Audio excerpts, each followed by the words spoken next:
Le sujet du jour, c'est la réduction des matrices ou des endomorphismes, c'est-à-dire les valeurs propres et vecteurs propres. Nous les voyons comme faisant partie de la théorie des matrices, et donc de l'algèbre linéaire. Mais c'est uniquement à cause de la formation que nous avons reçue, qui elle-même est la conséquence d'une réécriture récente de cette partie des mathématiques.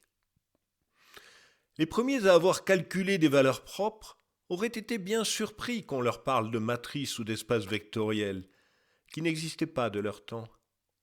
Cela ne les a pas empêchés d'introduire, comme astuce de calcul ou pour rendre compte d'une réalité physique, des coefficients que nous reconnaissons maintenant comme des valeurs propres de matrices. Vous vous rendez compte, cela fait plus de 2 millénaires que l'on manipule des ellipses, des hyperboles et des paraboles. Après Euclide et Archimède, Apollonius est sans doute l'auteur grec qui a été le plus étudié, traduit et commenté. On n'a pas attendu l'algèbre linéaire pour remarquer que dans une ellipse ou une hyperbole, deux axes orthogonaux jouent un rôle particulier. Pour une ellipse, on les appelle le grand axe et le petit axe. Dès l'invention des coordonnées, Descartes et aussi Fermat, après lui, se sont rendus compte que si on choisissait pour origine le centre de l'ellipse et pour axe de coordonnées le grand et le petit axe, alors l'équation de l'ellipse prenait sa forme la plus simple possible. Mais évidemment, il n'était pas question de parler de forme quadratique, encore moins de valeurs propres ou d'axes principaux. Le passage à la dimension 3 au XVIIIe siècle était d'autant plus naturel que la grande question d'alors était la forme de la Terre, dont Newton avait prédit qu'elle était un ellipsoïde aplati au pôle. Le triomphe de Maupertuis avait été de ramener de Laponie la vérification expérimentale. La Terre était bien aplatie au pôle. Passer d'un ellipsoïde à un corps quelconque n'était pas évident. C'est Euler qui le premier a reconnu qu'on pouvait trouver pour n'importe quel corps solide 3 axes de rotation privilégiés, les axes principaux d'inertie. Étonnamment, le domaine d'application d'Euler n'était pas l'aéronautique, c'était la marine. La construction navale l'a préoccupé pendant l'essentiel de sa carrière.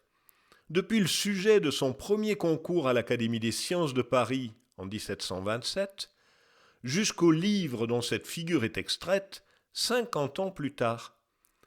Théorie complète de la construction et de la manœuvre des vaisseaux.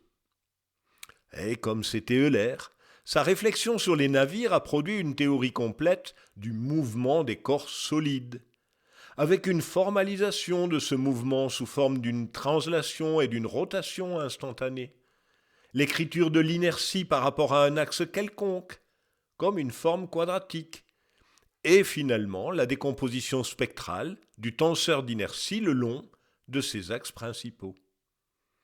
Et oui, mais ceci est la vision moderne, donc complètement anachronique.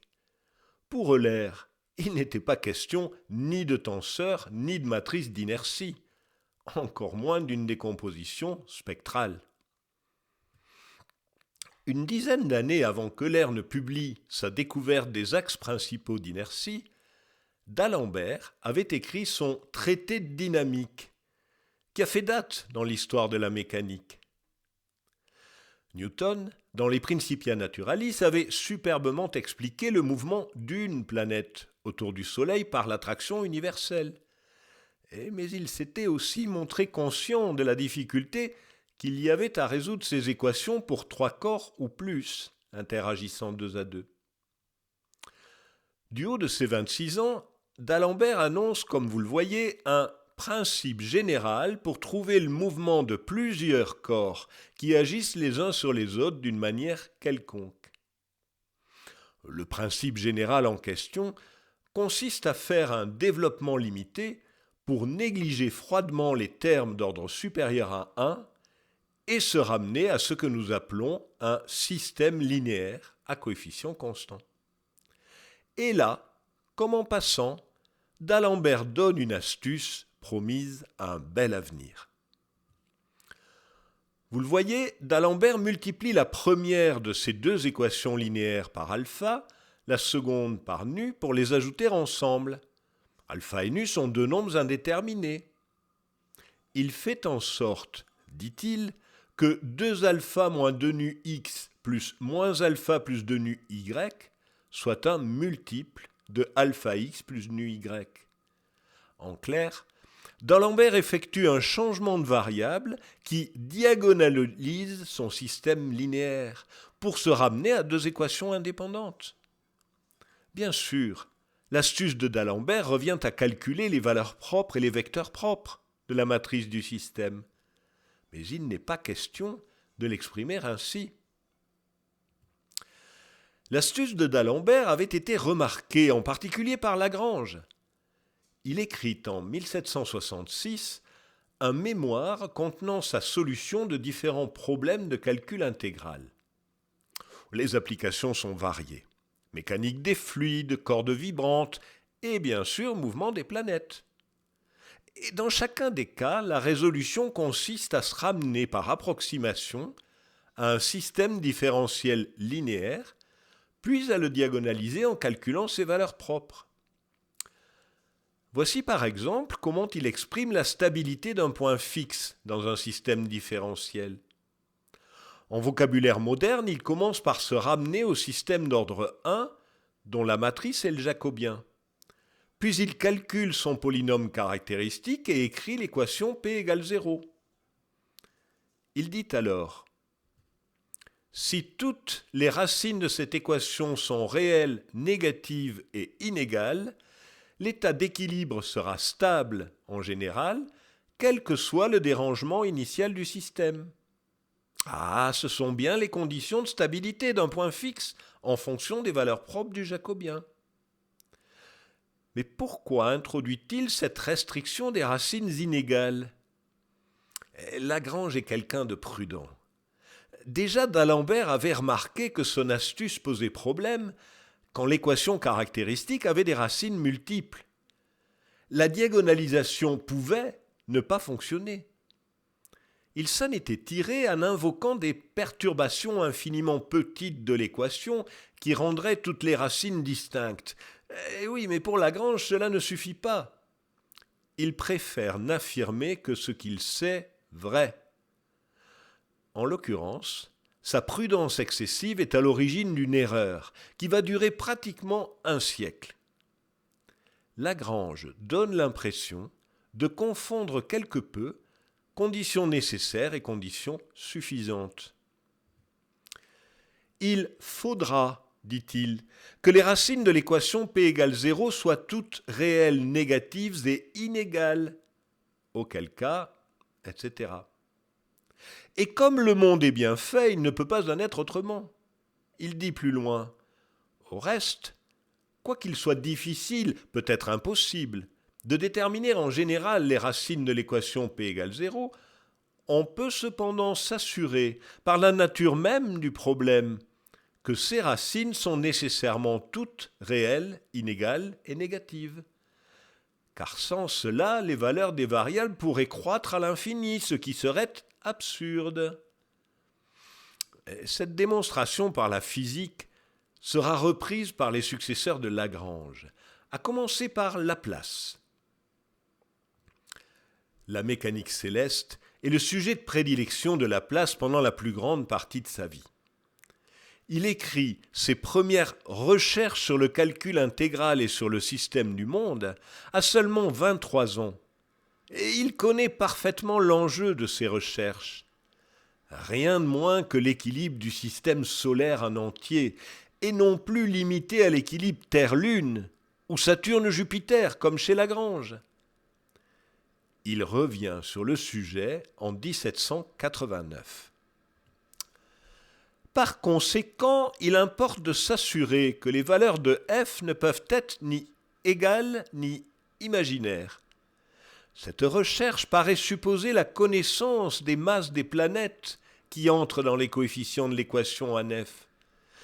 Mais il est très remarquable que, quelles que soient ces masses, pourvu qu'elles se meuvent toutes dans le même sens, l'équation à nef ne peut avoir que des racines réelles et inégales. Donc, le système solaire est stable. Ah, nous voilà soulagés, mais le problème reste entier. Comment être sûr qu'un système donné sera diagonalisable? Voici Cauchy dans les années 1820. Il est le premier à unifier différentes notions qui jusque-là étaient dispersées. C'est à lui que l'on doit le premier énoncé général du théorème spectral. Étant donné une matrice symétrique, alors non seulement ses valeurs propres sont réelles, mais encore elle est diagonalisable. Le théorème est énoncé pour la première fois dans ce mémoire lu le 20 novembre 1826, sur l'équation qui a pour racine les moments d'inertie principaux d'un corps solide et sur diverses équations du même genre. En fait, Cauchy énonce deux théorèmes. Voici le premier. Si l'on nomme S la somme des carrés de n variables indépendantes et R une fonction homogène du second degré, composée avec ces mêmes variables, et si l'on cherche les valeurs maximum ou minimum du rapport R sur S, la détermination de ces valeurs dépendra d'une équation du nème degré dont toutes les racines sont réelles. Une fonction homogène du second degré, c'est un polynôme de degré 2 en les variables, une forme quadratique si vous voulez. Cauchy donne la forme variationnelle du résultat, et il la relie au problème des axes principaux d'inertie de l'air. Que les axes principaux existent pour toute matrice symétrique, quelle que soit la dimension, Cauchy le dit comme suit. Étant donné une fonction homogène du second degré de plusieurs variables, on peut toujours leur substituer d'autres variables liées aux premières par des équations linéaires tellement choisies que la somme des carrés des premières soit équivalente à la somme des carrés des secondes et que la fonction donnée de x, y, z se transforme en une fonction de xi eta zeta, homogène et du second degré, mais qui renferme seulement les carrés de ces dernières variables. Traduisez, il existe une application linéaire préservant la norme, c'est-à-dire une transformation orthogonale qui diagonalise la forme quadratique. Cauchy est parfaitement conscient de la généralité de son résultat. 3 ans plus tard, il le recycle dans ses exercices mathématiques. Il reprend exactement les mêmes énoncés. Mais l'application invoquée est la détermination du mouvement des planètes, le problème de Lagrange et la place. Et cette fois-ci donne tout de même une démonstration. Stable ou pas, la question du système solaire reste en suspens, tant que personne ne fait effectivement le calcul des valeurs propres. Eh oui, mais des planètes il y en a 7, et il faut tout de même un certain courage pour diagonaliser un système de 7 équations à 7 inconnus. Du courage, Urbain Le Verrier n'en manque pas. Dans son premier mémoire à l'Académie des sciences, il attaque le problème de front. Mémoire sur les variations séculaires des éléments des orbites pour les 7 planètes principales, Mercure, Vénus, la Terre, Mars, Jupiter, Saturne et Uranus. Comment? Il ne compte pas Neptune? Eh bien non, justement. Il ne l'a pas encore vu au bout de sa plume, comme a dit Arago. Quand on voit l'article de 1839, on s'étonne un peu moins des 1300 pages de calculs serrés qui ont conduit à la découverte de Neptune 7 ans plus tard. Quant aux raisons pour lesquelles ce magnifique projet de fresque commémorant l'exploit n'a jamais vu le jour, ne faites pas les étonner. Je vous ai déjà parlé de la gestion humaine de Le Verrier à la direction de l'Observatoire. Non? Ah bon? Peut-être pas encore. Revenons à l'article de 1839. Ceci est le système de 7 équations à 7 inconnus dont il cherche les valeurs propres. Et comme je ne doute pas que vous vous y atteliez aussitôt, je vous ai marqué les termes diagonaux en bleu, histoire de faciliter le travail. Oui, c'était un bel effort de la part de Leverrier. Le problème est qu'il était parfaitement vain. On ne saura que plus tard que l'approximation à l'ordre 1 de d'Alembert, Lagrange et Laplace n'était absolument pas justifiée. Et il faudra attendre Poincaré à la fin du siècle pour comprendre un peu mieux non pas la stabilité du système solaire, mais juste pourquoi le problème est si compliqué. Et la théorie de la diagonalisation ? Les choses en étaient restées à peu près au même point depuis les articles de Cauchy. En 1858, Weierstrass reprend la question de la diagonalisation dans le cas général. Le problème, dit-il, n'est pas encore résolu dans les circonstances exceptionnelles où les racines de l'équation ne sont pas différentes l'une de l'autre. La difficulté qui se présente alors aurait déjà dû être éclaircie et je propose de l'examiner attentivement, plus en détail. Comme vous le voyez dans le titre, il parle de fonctions homogènes du second degré, mais toujours pas de matrice. Pourtant, en 1858, Sylvester a déjà baptisé l'objet et Cayley publie son article considéré comme fondateur de la théorie. Une dizaine d'années et quelques articles plus tard, par Weierstrass lui-même et aussi par Léopold Kronecker, la théorie de la réduction des formes bilinéaires est complète. Tout au moins à Berlin, parce qu'à Paris, quelqu'un ne l'entend pas de cette oreille. Ce quelqu'un, c'est Camille Jordan.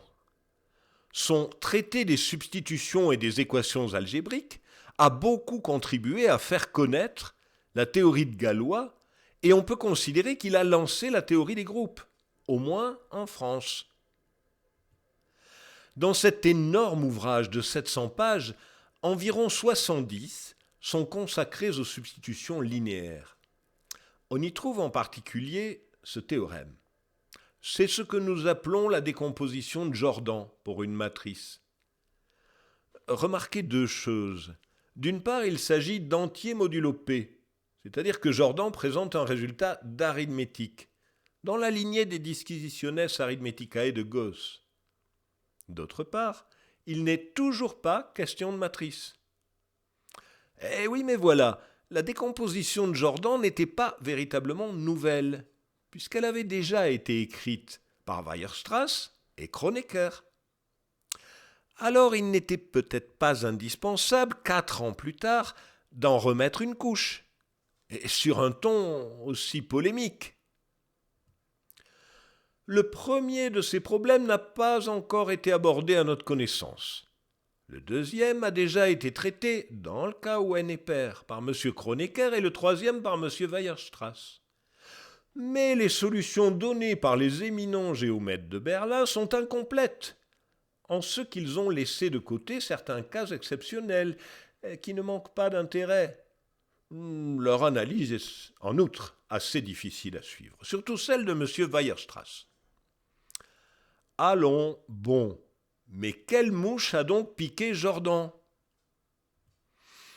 L'explication évidente pourrait être que l'humiliation de la France à Sedan n'est pas complètement étrangère à la frustration que les Français éprouvent vis-à-vis de Berlin. Mais en l'occurrence, il ne semble pas que les arguments nationalistes soient entrés en ligne de compte. Jordan n'avait pas vraiment compris les articles de Weierstrass et Kronecker, et il avait du mal à le reconnaître. Toujours est-il que les éminents géomètres de Berlin n'apprécient pas l'attaque de Jordan. Si Weierstrass refuse d'entrer dans la polémique, Kronecker, lui, se fonde une réponse bien sentie, en français, publiée dans les comptes rendus de l'Académie des sciences de Paris.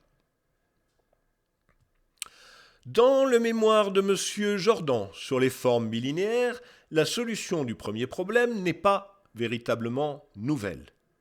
La solution du deuxième est manquée et celle du troisième n'est pas suffisamment établie. Ajoutons qu'en réalité, ce troisième problème embrasse les deux autres comme cas particulier et que sa solution complète résulte du travail de M. Weierstrass de 1868 et se déduit aussi de mes additions à ce travail. Il y a donc, si je ne me trompe, de sérieux motifs pour contester à M. Jordan l'invention première de ces résultats, en tant qu'ils sont corrects. Et voilà qui est envoyé. Évidemment, Jordan se plaint amèrement et le dialogue de sourds s'engage. Par communication privée et articles publics, il dure pratiquement toute l'année 1874. Et ce n'est pas vraiment une bonne nouvelle pour Jordan, parce que justement, début 1875, une place est vacante à l'Académie des sciences.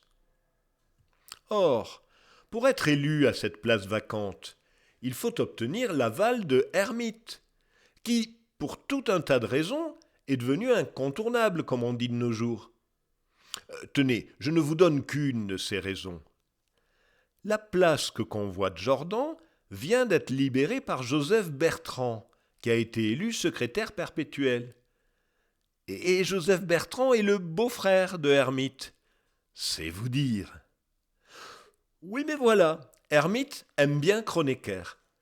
Et puis Jordan exprime ses angoisses de manière un peu trop pressante. Je n'ai pas pu encore obtenir un soutien d'aucun des membres de la section auxquels je me suis adressé, bien qu'ils déclarent tous qu'ils ne sont pas au courant de mes titres. Enfin, j'apprends que l'on commence à dire, ça et là, que mes travaux sont inintelligibles et n'ont sans doute pas la portée qu'on leur attribue. Vous m'avouerez qu'une semblable condamnation sans examen serait un procédé trop commode pour se débarrasser d'un candidat. Permettez-moi donc de faire appel à votre bienveillante équité. La réponse de Hermite est cinglante.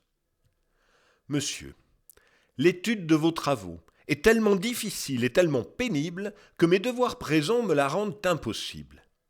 Votre mise en demeure de l'entreprendre cependant sur le champ m'oblige à vous déclarer que si vous récidivez à me la faire parvenir par ceux de vos amis qui sont membres de l'Académie, j'y réponds en envoyant immédiatement ma démission de membre de l'Institut. Oui, ça fait mal. Oh, ne vous inquiétez pas trop pour Jordan. 6 ans plus tard, Hermite se fend d'une belle lettre à Saint-Venant, son collègue à l'Académie pour la section de mécanique. Mon cher confrère, la section de géométrie tout entière me donne mission de vous exprimer combien elle serait heureuse si vous acceptiez la présentation qu'elle a faite à l'Académie de M. Camille Jordan, en première ligne, comme candidat à la place actuellement vacante, que vous voulussiez bien lui accorder votre suffrage. Eh bien voilà, c'était pas la peine de s'énerver. À partir de son élection à l'Académie en 1881, et plus encore après avoir pris la direction du journal de Liouville, Jordan occupe dans les mathématiques françaises une place prépondérante. Tout comme celle qu'occupe Kronecker en Allemagne. Lui a pris la direction du journal de Crelle. Donc, tout est bien qui finit bien. Pour les protagonistes, c'est vrai. Mais les mathématiques en tant que discipline ont-elles la même importance qu'avant ? Pas forcément, si l'on en croit l'oncle maternel de Jordan, le frère de sa mère. Il s'appelle Pierre Puvis de Chavannes. Il a peint ce magnifique portrait de Jordan à l'âge de 20 ans. Et dans les années 1880, c'est un peintre reconnu et les commandes officielles affluent. Au moment où son neveu prend la direction du journal de Liouville, Puvis de Chavannes peint cette immense fresque dans le grand amphithéâtre de la Sorbonne. Il s'agit d'une allégorie. La Sorbonne assise au centre est entourée par les arts, les lettres et les sciences. Les sciences sont à droite de la fresque. Dans les propres mots de l'auteur, on y voit la botanique avec sa gerbe de plantes, la géologie appuyée sur un fossile, les deux génies de la physiologie tenant l'un un flacon, l'autre un scalpel, La physique, en trouvrant ses voiles devant un essaim de jeunes gens qui se vouent à son culte, en lui offrant comme prémisse de leurs travaux la flamme de l'électricité, et à l'ombre d'un bosquet, la géométrie, figurée par un groupe absorbé dans la recherche d'un problème. Appréciez la place marginale des mathématiques, qui non seulement se trouvent reléguées à l'extrême droite de la fresque, mais qui surtout sont figurées par de la géométrie à la Euclide, comme s'il n'y avait en mathématiques rien de moderne, rien de spectaculaire, comparable à l'électricité pour la physique. À propos, faites-moi penser à vous raconter pourquoi Nobel a oublié les mathématiques dans son testament. Vous dites ? C'est déjà fait ? Ah oui, c'est vrai. Je vous dois des excuses. Hermite qui pardonne à Jordan et qui, magnanime, décide de le placer en première ligne pour qu'il soit élu à l'Académie des sciences, c'est un peu du roman. Oh non, il n'y a rien de faux. Hermite a bien écrit le 30 mars 1881 à Saint-Venant pour lui recommander Jordan. Mais c'était contraint et forcé. En 1881, il y avait 3 candidats à la succession de Michel Schall. Jordan, Darboux et Mannheim. Le préféré de Hermite était Darboux et il ne voulait absolument pas de Mannheim. Voici un extrait d'une lettre qu'il envoie à Mittag-Leflers le 26 février. Je crois Darboux supérieur à Jordan, et que la limite extrême des concessions, je l'ai atteinte en me résignant à l'ex-aequo, afin de ne pas augmenter les chances de Mannheim, qui remue ciel et terre, qui m'a fait écrire en sa faveur par M. Kronecker, qui se fait recommander par le président du Conseil, par Gambetta, et ce qui dépasse tout ce qu'on peut imaginer, par Victor Hugo. Oui, mon cher ami, Victor Hugo, dans un dîner, auquel M. Berthelot avait été invité, a mis son éloquence au service d'une cause qui n'est pas meilleure que la cause abominable de l'amnistie et du radicalisme. Mais alors, si Darboux était le meilleur, pourquoi n'a-t-il pas été choisi ? Voici l'explication de Hermite, datée du 11 mars. Darboux a fait un mariage en dessous de sa position, qui a été légitimé longtemps après la naissance de son fils aîné. De là, dans l'opinion académique, une défaveur dont il porte le poids et qui lui fait préférer M. Camille Jordan. Pas très scientifique tout cela, vous ne trouvez pas ? Bon, c'est vrai, j'ai un peu honte de citer une correspondance privée. Mais je sais que vous aimez bien les ragots. Et puis, personne ne va venir de réclamer.